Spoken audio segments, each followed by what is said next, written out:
Hi guys, and welcome to the JESUSgirlENT podcast. My name is Shaniqua Robinson, and I will be your host. Hi, 伙计们，欢迎来到 JESUSgirlENT 播客。我叫 Shaniqua Robinson， 我会成为你的主人。Hola chicos y bienvenidos a JESUSgirlENT podcast. Mi nombre es Shaniqua Robinson y seré su anfitrión. Hallo Jungs und willkommen bei JESUSgirlENT Podcast.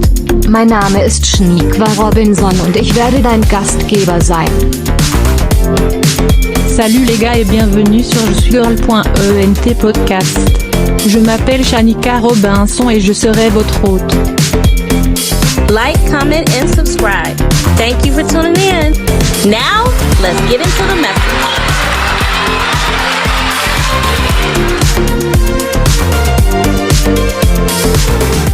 Our hearts and our intentions, our motives, pure. And in addition to that, we're going to be talking about finding your happy place. Get the Go Forth book, written by Shaniqua Robinson, available on Amazon today.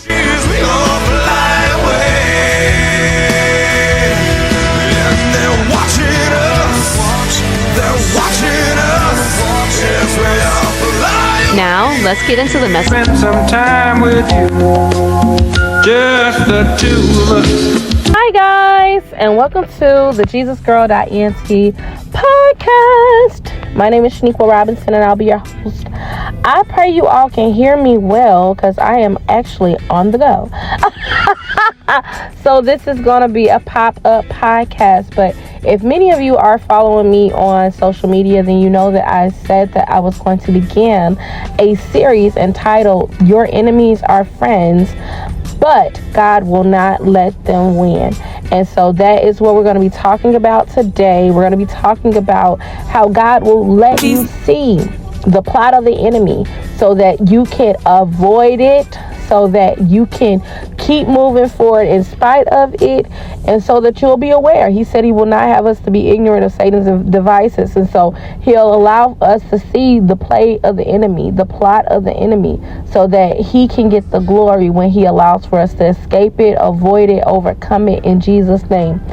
And so we're going to go to the book of Genesis. We're going to read verses 1 through 10 and then drop down to verse 18, because some of the attacks that come on us. So this entire message is inspired by the relationship between the crow and the wolf. Now, how I stumbled across this information, God know, me and some good information, baby, we gonna get a revelation. And anything knowledgeable, some good information, we are going to get a revelation. And so God showed me the relationship between the crow and the wolf. And when I tell you I was astounded. I was astounded because what happens in this relationship is the crow is like the lookout person. So I don't know. Okay, people from, where we from. I'm podcasting. Awesome. So the crow is the lookout person. So people from, where we from will understand exactly what a lookout person is. And so what the crow does is it spies out prey to alert the wolf so that the wolf can devour the prey. Now, the reason that the crow does this is because the crow cannot handle the prey, the thing that they're preying on, that they're being predatory towards. It cannot devour it in its live state. It has to wait until it's already been devoured or conquered or consumed by the wolf in order for it to devour. See, all of this is good. We're going to cover it all over the course of the next 4 weeks, because some people can't do nothing with you at your prime state and at your best self. They have to wait until you're injured. Come on here. They have to wait until you're hurt or you're harmed. So they send that wolf in sheep's clothing to try to destroy you or devour you. And how they do that is by way of, if they don't physically kill you, they'll try to assassinate your character, assassinate your name. They're going to hit you in any target place that they can hit you so that they can harm you. And then once they harm you, now here comes the crow to try to finish you off. And so because of of that, I got such a revelation. I began to see God about this. This really was an eye-opening experience for myself, and I know it's going to benefit and help a lot of other people, because some of you are wondering where some of these attacks are coming from, and many of them are unwarranted. It's not like these harmless animals run around trying to get caught by a wolf, knowing that a crow is trying to spy them out. But some of these attacks, we do what? We bring on ourselves.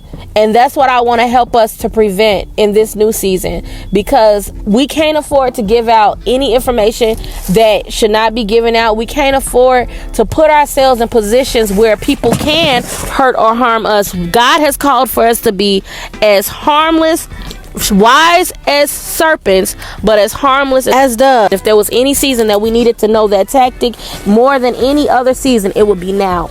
And so we're going to begin the reading at verse 1. We read from the King James Version, King James translation. Read down to verse 11, and then we're going to go to verse 18, and it reads, "And Jacob dwelt in the land wherein his father was a stranger, in the land of Canaan. These are the generations of Jacob. Joseph, being 17 years old, was feeding the flock with his brethren, and the lad was with the sons of Bilhah and with the sons of Zilpah, his father's wives, and Joseph brought unto his father their evil report." So they probably had an issue with Joseph because he also was the tattletale. In the family, the person that tells, that's the one that people have most of the issue with, because they know if they do something wrong, you're gonna be the one to go back and say something. So that's something that needs to be taken note of as well. Verse 3. "Now Israel loved Joseph more than all his children, because he was the son of his old age, and he made him a coat of many colors." That's favor. So many of us, the favor that's on your life may cause your enemies to be upset with you, and you can't do nothing about favor. Joseph did not ask his father to favor him. He did not request to be favored of his father. That was just something in the heart of his father for him to do. He favored Joseph, and this is something that also caused friction between him and his brothers. Some people are upset with you because you favored of God.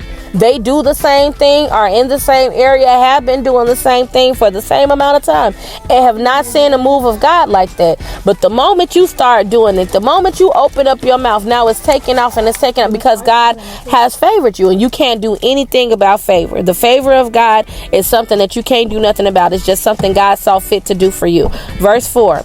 "And when his brethren saw that their father loved him more than all his brethren, they hated him and could not speak peaceably unto him." So you see, they didn't just dislike him. There are some people that don't just dislike, they literally, that's why they're called haters. Some people like, you always talk about haters, don't talk about haters. Not me, but they be talking about y'all when y'all always be talking about y'all haters. But they say they don't want to hear that term haters, but the reason they're called haters because they have hate in their heart. It's not just they dislike people, but they actually hate them. So they hated him when they saw that he was loved. And many people hate you because they see that you are loved. They didn't spread smear campaigns. They didn't try to rally people together. They didn't got a whole region to turn against you, and God didn't raise up a whole nother region, and they love you. It's like they frustrated. I'm so mad at this person. I hate this person, so they hated him. Verse 5. "And Joseph dreamed a dream, and he told it his brethren." So this is where we're going to get into the part where we cannot afford to do this in this season. This is people pleasing at the highest degree, because they already don't like you. Not only don't they dislike you, they hate you. So promoting your business to them is not going to make them love you more. Telling them the new idea that God gave you is not going to make them love you more. Telling them about how you just came up and you got financially blessed and you moved it's not going to make them love you more. That hatred that's in their heart, only God can remove that. So the first thing that Joseph did that made himself an open prey was he told his dream to the people that he knew already hated him. Verse 6. "And he said unto them, Hear, I pray you, this dream which I have dreamed." How many people do that? People don't just trying to people please. I want to get them to like me, so I'm telling them this, or I'm giving them this, or I'm giving them this. But that hatred that's in their heart, we're going to see what happens. He told them the dream, and they hated him yet the more. So it's just like when you got a fire and you pour water on it. I've tried that. Don't do it. It don't work. They poured water on it and the fire got worse. That's something that God has to do. Because if they're a hater towards you, just like Cain and Abel, Abel could not have done anything nice enough to Cain to make Cain not want to kill him. Cain wanted to kill him because God favored him. The favor on your life, that's why God give you a protection plan with it. Because he know it's going to bring haters. It's going to bring people that are jealous and envious because they want what it is that you have. So sharing more of being kind to them, that's not going to make them like you anymore. That's not going to make them want to be more of a friend to you. So he told them his dream, and guess what? They hated him yet the more. And he said unto them, Hear, I pray you, this dream which I have dreamed. For behold, we were binding sheaves. He went into detail about the dream. For behold, we were binding sheaves in the field, and lo, my sheaf arose and also stood upright. And behold, your sheaf stood round about and made obeisance to my sheaf. And his brethren said to him, Shalt thou indeed reign over us? Or shalt thou indeed have dominion over us? And they hated him yet the more. Now they hate for him then went up 3 degrees. 3 degrees in a matter of 8 chapters. They hated him because he was favored. Then they hated him because of his dreams. Then they hated him because in his dreams, they were not the ones being highlighted and favored. He was. They were not the ones being uplifted and elevated. He was. Okay. This is good, y'all, but I'm gonna hurry up and get off of here because I am still out. I'm out with my mother. So I want to hurry up and finish up so I can spend time with my family. But this is how we make ourselves open prey to the enemy. It's like how they have hunting season. You make yourself open to the enemy. It's just like is nobody else in that field. If I were, now let's just imagine if I were, let's just imagine if I were a deer, and I know that most of the deers that have come past this particular parcel of land have been slaughtered or have been attacked by wolves. This is something that I'm sure in the animal kingdom word gets out somehow. And they know that this is like a dangerous place. I wouldn't find myself in that place just all by myself, firstly, and then just kind of panting around as if I'm just waiting to be attacked. And so this is kind of how Joseph is putting himself in a position to be hurt and harmed, because he knows that his brothers are, in a sense, they will represent the wolves, and they're not really even hiding. So you don't even have to say they're wolves in sheep's clothing. They're not hiding their disdain for him. They're not hiding the fact that they don't like him and that they hate him. It's obvious. But Joseph, the want to be accepted of them so bad, he's trying everything that he can to get them to like him. And I want to encourage you all on today, please don't try another day to try to get people to like you and to love you. God loves you, and he has a group of people for you. They're going to adore you. They're going to adore you. You're not going to have to try. It's just going to be in their heart to do. And the thing that you have to pray is that you get delivered from the previous season and the previous group of people that disliked you and hated you because you were favored. So that when you come around the new people that God has ordained to love you and restore some of those places that was broken, you don't make them pay for what someone else did. In the new relationship, you don't make them pay for what happened in the old relationship. In the new friendship, you don't make them pay for what happened in the old friendship, because you've been delivered from what happened to you in past times. And so Joseph puts himself in a dangerous situation by telling his dreams to people that hate him. Then he goes on further to tell them exactly what the dream is. And now you see his brothers were dream interpreters, because he didn't even tell them what the dream meant. They interpreted that on their own. You don't even have to tell people you're great. They can see the greatness on you. Rather they try to ignore it, don't want to admit it, don't want to highlight it. The revelations God been giving you, and come on, right from the throne. But it's not for them to acknowledge. It's not for them to acknowledge what God has already approved. Come on here. It is not for them to acknowledge whom God has already approved. Verse 9. And he dreamed yet another dream. and told it his brethren, and said, behold, I have dreamed a dream more, and behold, the sun and the moon and the 11 stars made obeisance to me. And he told it to his father and to his brethren, and his father rebuked him, and said unto him, what is this dream that thou hast dreamed? Shall I and thy mother and thy brethren indeed come to bow down ourselves to thee to the earth? And his brothers envied him, but his father observed the saying. As for the reading, we're going to drop down to 18. But I understand why Jacob rebuked him in front of them, because he already didn't favor them. This ain't going to do nothing but cause more problems if it seems like he's going to be better than all of the other sons. You know you can't do that with children. Even though God may have highlighted somebody that he's going to, the chosen one, that he's going to use them for variations of things, if you just keep showering them with more and more and more and more, not only are you going to make the children envious of that child, but they may begin to resent you, because they're going to start thinking you love that child more than you love me. You do more for that child than you've ever done for me. So that could cause a whole lot of issues. So I can understand why Jacob felt like he was in a position where he had to rebuke Joseph. But even though his brothers envied him, you kind of see like some snakes hissing when you think of that envy word. They're envious. His father observed the matter, because he knew that it had to be some truth to it if God gave it to him. And so let's jump down to verse 18 so we can see what his crow-like spirit comes in.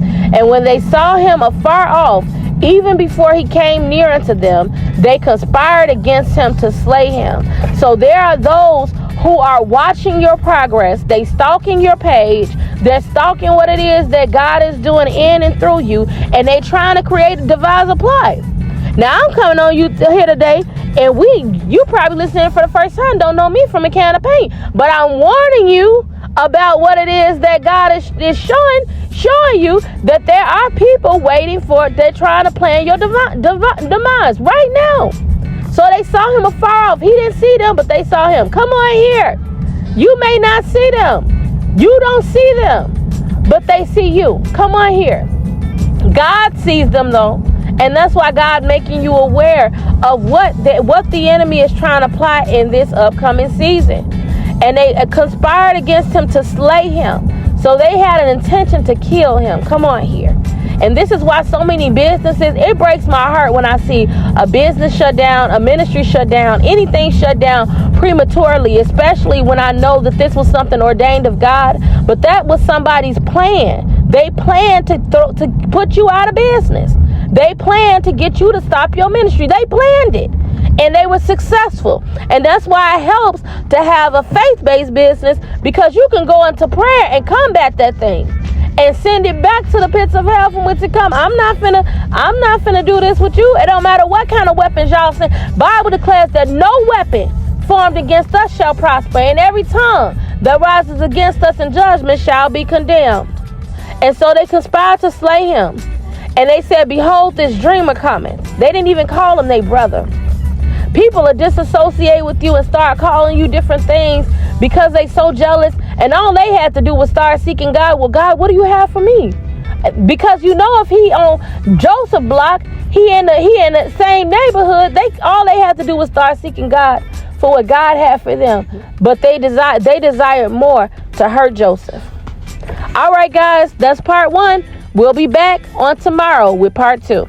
Hi guys, thank you for tuning in. We will be back on tomorrow for our series, Your Enemies Are Friends, but God will not let them win. Hey, we are more than conquerors through Jesus Christ who strengthens us. And we know that all things work together for the good of them who love the Lord, who are the called according to his purpose. So despite what comes, despite what happens, come what may, keep walking forward in your purpose and receive and get all that it is that God has in store for you. God has you covered. You are under his protection by the power of the blood of Jesus Christ. Now listen, we do have the Jesus Girl ENT magazines. Every single issue is available on Amazon. The information to purchase them is located in the description section. Go get your copy Featuring Mimi Kelly, producer, director, writer, author, and so much more. We're going to be highlighting her writer's journey as well as promoting her latest film, One Night in LA, which is now available on Tubi. You know, it's all tied to God. I just sent an email to my husband saying, you know that my journey is truly about God. All things work for